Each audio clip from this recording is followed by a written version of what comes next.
National stock exchange NSE का IPO भारतीय share बाजार में सबसे लंबे समय से प्रतीक्षित लिस्टिंग में से एक है। हाल ही में इसको लेकर बड़ी अपडेट आई है।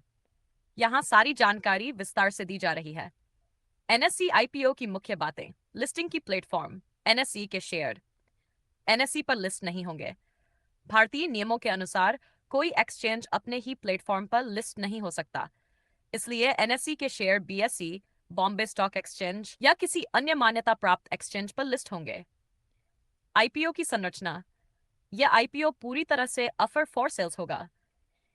इसका मतलब है कि कंपनी कोई नया शेयर जारी नहीं करेगी और न ही इसके जरिए पैसा जुटाया जाएगा, बल्कि मौजूदा शेयरधारक, करीब 1,95,000 शेयरधारक, अपने हिस्से के शेयर बेचेंगे और बिक्री से मिलने वाली पूरी रकम सीधे उन्हें मिलेगी। उद्देश्य।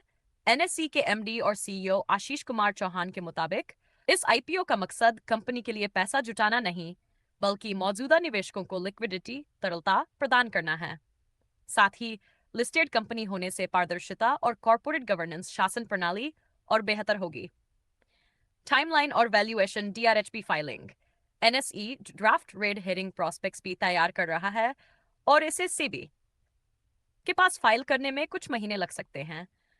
इसके बाद सेबी से मंजूरी मिलने पर ही आईपीओ लॉन्च होगा। वैल्यूएशन।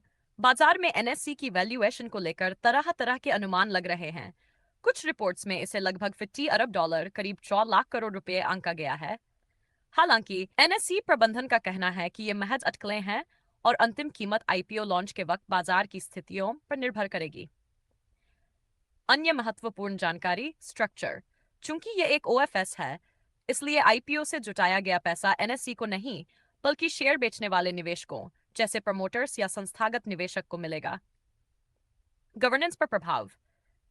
एनएससी का मानना है कि लिस्टिंग के बाद कंपनी को बाजार और मीडिया की अधिक निगरानी से गुजरना होगा, जिससे उसकी जवाबदेही और प्रबंधन की गुणवत्ता में और सुधार आएगा। ठीक उसी तरह जैसे एलआईसी के लिस्टिंग के बाद हुआ। अभी ये एक विकासशील कहानी है। डीआरएचपी फाइल होने और सेबी से मंजूरी मिलने के बाद ही आईपीओ की सही तारीखों और कीमतों का पता चल पाएगा।